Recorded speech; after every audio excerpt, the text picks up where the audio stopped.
ఓం శ్రీ మాత్రే నమః. పంచామృతం ప్రేక్షకులందరికీ హృదయపూర్వక స్వాగతం. జూన్ 2, 2026న జరిగిన ఒక అత్యంత ముఖ్యమైన గురుగ్రహ గోచారం గురించి ఈరోజు చెప్పబోతున్నాను. యాక్చువల్గా ఈ గోచారం అంటే చెప్పడం లేట్ అయింది. రిజల్ట్ అనేది జూన్ 2నే జరిగింది. కాకపోతే కొంత బిజీ షెడ్యూల్ వల్ల కుదరలేదు. దానికోసం అందరికీ క్షమాపణలు. అయితే ఈ గోచారం చాలా ప్రత్యేకమైనది కాబట్టి ఒక వీడియోలో పూర్తి చేయడం సాధ్యం కాదు. అందువల్ల గురుడు కర్కాటక రాశిలో ప్రవేశించిన తర్వాత కలిగే ఫలితాలు అనేక భాగాలుగా నేను మీతో చెప్తాను. అంటే ఇది ఒక పార్ట్ అనేది నేను చెప్తున్నాను. ఫేజ్ 1, 2, 3 అనేవి ఉంటాయి ఇందులో. సో కొంచెం మనం డీపర్ లెవెల్లో చూస్తాం కాబట్టి ఫలితాలు అనేవి డీపర్ లెవెల్ అనాలిసిస్ అనేది చేసి నేను చెప్పడం జరుగుతూ ఉంటుంది, పైన కాకుండా.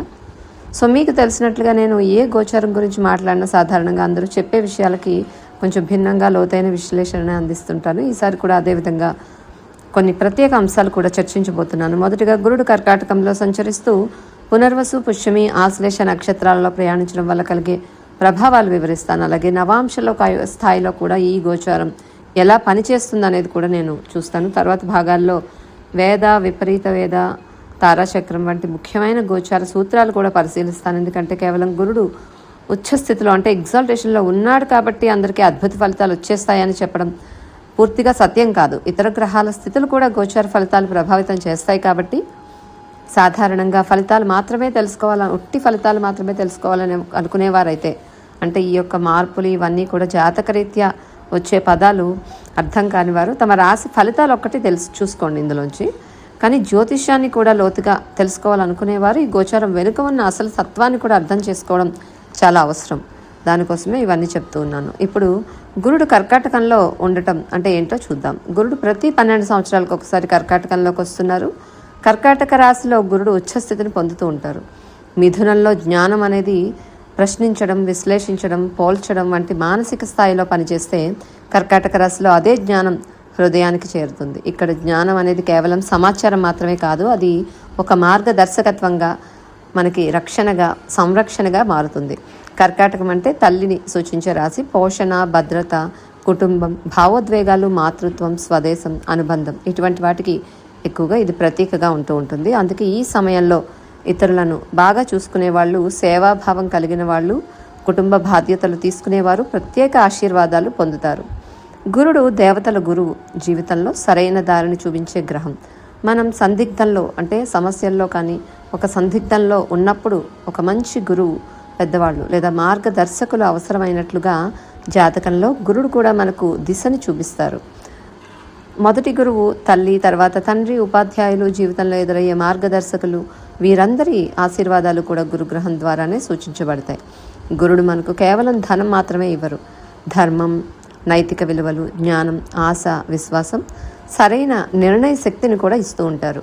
జీవితంలో ఏదైనా లోటు ఉంది అన్నప్పుడు, సరైన అవకాశాలు దొరకనప్పుడు లేదా మనలో నమ్మకం తగ్గినప్పుడు గురుడు ఆ లోటును పూర్తి చేయడానికి సహాయపడతారు. కర్కాటక రాశిలో అంటే క్యాన్సర్ సైన్లో ఉన్న గురుడు దేవాలయ ప్రాంగణంలో దూరంగా నిలబడి ఉపన్యాసం చెప్పే ఒక పూజారి లాంటి వారు కాదు. ఇంట్లో ఉన్న పెద్దవాళ్ళు నిశ్శబ్దంగా మనల్ని ఆశీర్వదిస్తున్నట్లుగా ఒక గురువులాగా, ఒక మార్గదర్శకులుగా పనిచేస్తారు. అయితే గుర్తుంచుకోవాల్సిన విషయం ఏంటంటే గురుడు విస్తరణకు కారకుడు. మన మంచి విషయాలను కూడా మనకి పెంచుతూ ఉంటారు. సమస్యలను కూడా పెద్దవి చేయగలడు.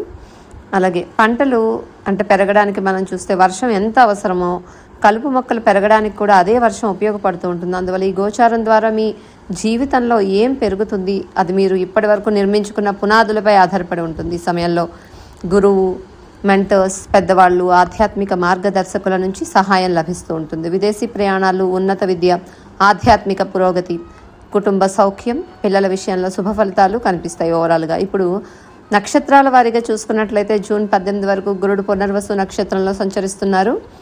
పునర్వసు అంటే తిరిగి పునరుద్ధరణ, పునర్నిర్మాణం, కోల్పోయిన దాన్ని తిరిగి పొందడం.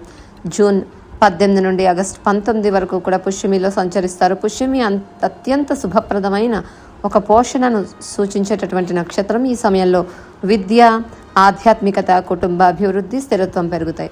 ఆగస్టు 19 నుంచి అక్టోబర్ 31 వరకు ఆశ్లేష నక్షత్రంలో సంచరిస్తారు. ఆశ్లేష ఒక చెడు నక్షత్రం అయితే కాదు, కానీ ఇది లోతైన సో మనకి ఏంటంటే మొత్తం సుమారు 5 నెలల వ్యవధిలో గురుడు దాదాపు 26 డిగ్రీలు ప్రయాణిస్తూ ఉన్నారు. అంటే మనకి 2026 జూన్ 2న కర్కాటకంలోకి ప్రవేశించిన గురుడు 2026 అక్టోబర్ 31న సింహంలోకి ప్రవేశిస్తారు. అంటే June, July, August, September, October మొత్తం 5 నెలలు కూడా ప్రయాణిస్తున్నారు గురుడు 26 డిగ్రీలు. సాధారణ పరిస్థితుల్లో అయితే ఈ దూరాన్ని ప్రయాణించడానికి మరింత ఎక్కువ సమయమే పడుతుంది. కానీ ఈసారి కేవలం 5 నెలల్లోనే ఆ ప్రయాణం పూర్తవుతుంది. అంటే గురుగ్రహం తన సాధారణ వేగం కంటే దాదాపు 2 కంటే ఎక్కువ వేగంతో కదులుతున్నారు ఈ టైంలో. ఈ వేగాన్ని ఒక రకంగా ప్యానిక్ మోడ్ అని చెప్పుకోవచ్చు. ఒక ప్రశ్న అనేది మనకి వస్తూ ఉంటుంది ఈ టైంలో.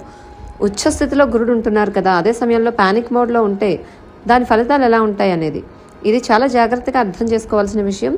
ఈ కాలంలో చాలామంది తొందరపాటు పెట్టుబడులు పెట్టడం, సరైన ఆలోచన లేకుండా నిర్ణయాలు తీసుకోవడం, హఠాత్తుగా కొత్త పనులు ప్రారంభించడం, భవిష్యత్ పరిణామాలు అంచనా వేయకుండా ముందుకు దూకడం వంటి పరిస్థితులు అయితే కనిపిస్తున్నాయి.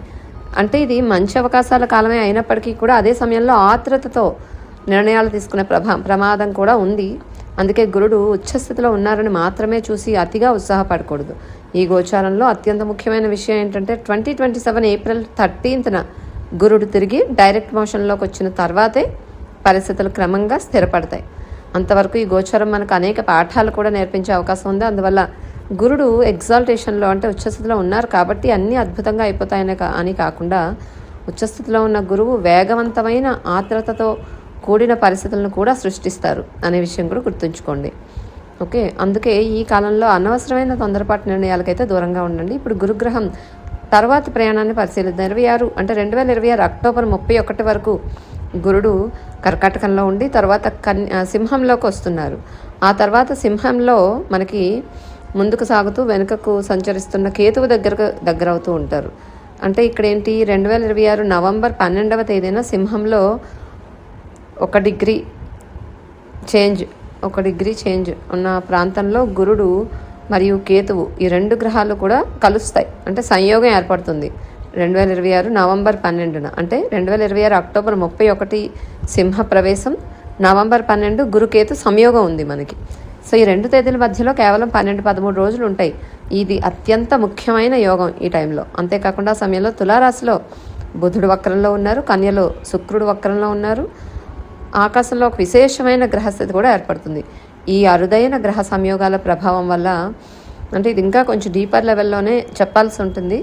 కానీ మనకేంటంటే ఈ సంయోగం అనేది కొన్ని రకాలుగా పాజిటివ్, నెగిటివ్ 2 ఇస్తూ ఉంటుంది. సో మొత్తంగా చూసినట్లయితే మనకి పూర్తిగా స్థిరత్వాన్ని ఇచ్చే టైం అయితే కాదు.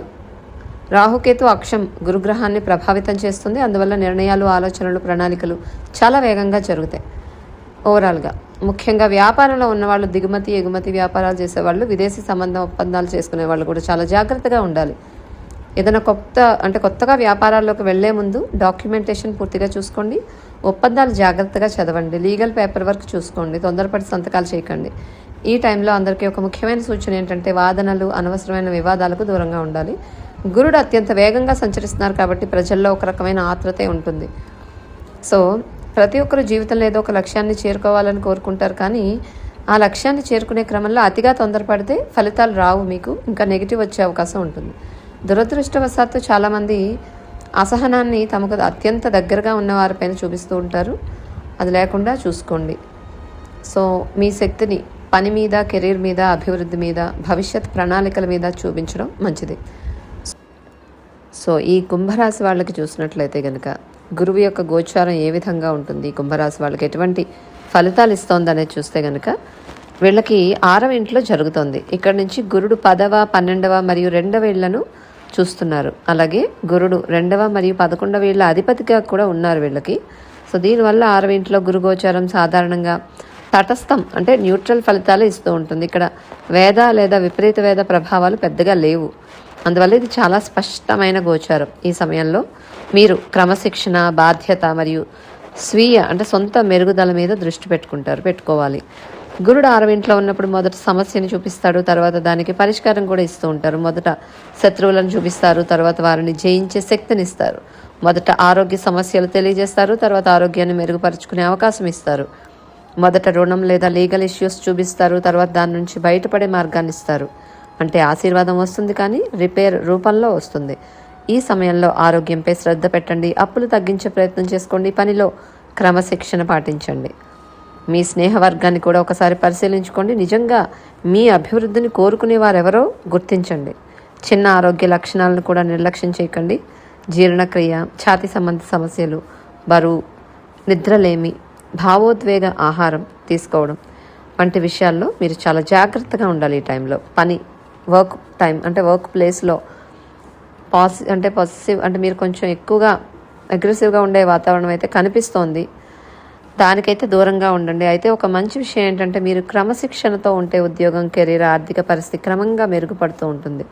ఉద్యోగం కోసం ప్రయత్నించే వాళ్ళకి అవకాశాలు లభిస్తాయి, మంచి అవకాశాలు లభిస్తాయి. ఫలితాలు ఆలస్యంగా వచ్చినా కూడా నిరాశ చెందకండి, మంచి ఫలితాలే వస్తాయి. ప్రత్యేకంగా జూన్ 20 వరకు ఓర్పు చాలా అవసరం. ఈ గోచారం మీ యొక్క ఆత్మవిశ్వాసాన్ని పెంచుతుంది, అంతర్గతంగా మీకు హీలింగ్ అనేది ఇస్తుంది, ఆర్థిక పరిస్థితిని మెరుగుపరచడంలో సహాయపడుతుంది. కానీ ఒక షరతు ఉంది. అదేంటి అంటే వెనుక మాట్లాడడం, గాసిప్స్ చేయడం, ఇతరులను విమర్శించడం, చిన్న చిన్న విషయాల్లో అనేవి తగ్గించుకోవాలి. గురుడు అలాంటి శక్తిని ఇష్టపడడు. ఎందుకంటే గురుడు ఎగ్జాల్ట్ అయి ఉన్నారు. ఎవరైతే నిజాయితీగా మంచిగా ఉంటారో అంటే నిజాయితీగా మాట్లాడి జెన్యున్గా ఉండే వాళ్ళకి ఎక్కువ పాజిటివ్ రిజల్ట్స్ ఇస్తారు గురుడు ఈ సమయంలో. ఈ 12 సంవత్సరాలకు ఒకసారి వచ్చే గురు గోచారాన్ని బట్ ఈసారి అతిచార యోగంలో మనకి 12 నెలలు అంటే ఒకసారి గురుడు ఒక రాశి నుంచి ఇంకో రాశికి మారాలి అంటే ఒక 1 ఇయర్ పడుతుంది. కానీ అతిచారంలో మనకి 5 నెలలకే గురుడు మళ్ళీ మారిపోతున్నారు. సో గురు గోచారం తొందరగా ఉంది, అతిచారంలో ఉంది. అది కూడా గుర్తుపెట్టుకోవాలి. ప్రతిదానికి తొందరపాటు పనికిరాదు. ఏదన్నా జాగ్రత్తగా ఆలోచించి విశ్లేషించిన తర్వాత మాత్రమే చేయాలి ఈ అతిచార గురువు యొక్క గోచారం టైంలో. అలాగే అంటే 12 సంవత్సరాలను ఎందుకు చెప్పుకున్నాము అంటే గురుడు మళ్ళీ ఈ కర్కాటక రాశిలోకి రావడానికి అంత టైం అనేది తీసుకుంటారు. ఎవ్రీ ఇయర్ ఒక రాశిలో, కాబట్టి అతిచారం లేకపోతే ఎవ్రీ ఇయర్ ఒక రాశి నుంచి ఒక రాశిలోకి వెళ్ళడానికి తీసుకునే సమయం గురుగ్రహానికి. బట్ ఈ గురు భగవానుడు మనకి ఇప్పుడు ఈసారి మాత్రమే అతిచారంలో ఉన్నారు. సో మీ జీవితంలో సరి చేయాల్సిన విషయాలను ఈ కాలంలో సరి చేసుకుంటే భవిష్యత్తులో చాలా మంచి ఫలితాలు అనేవి పొందగలుగుతారు. ఇప్పుడు చూసినట్లయితే కనుక ఈ కుంభరాశి వాళ్ళకి పాజిటివ్ రిజల్ట్స్తో పాటు నెగిటివ్ రిజల్ట్స్ కూడా గురుడు ఇచ్చే అవకాశం ఉంది. కాబట్టి సో ఆ నెగిటివ్ రిజల్ట్స్ నుంచి తప్పించుకోవడానికి కుంభరాశి వాళ్ళు చేయాల్సింది గురు ధ్యాన మంత్రాలు థర్స్డే టైంలో చాంటింగ్ చేసుకోండి. దాంతోపాటుగా మీకు ఈ యొక్క శనగల దానము, అలాగే ఎల్లో కలర్ ఐటమ్స్ ఏవన్నా, ఎల్లో కలర్ వస్త్రాలు, పసుపు రంగు వస్త్రాలు, పసుపు రంగు ఐటమ్స్ ఏవన్నా కూడా దానం చేయడము కూడా గురుగ్రహ పరిహారంగా ఉపయోగపడుతుంది. ఇది ఈ యొక్క కుంభరాశి వాళ్ళకి ఈ గురు గోచారం ఇచ్చేటటువంటి ఫలితాలు.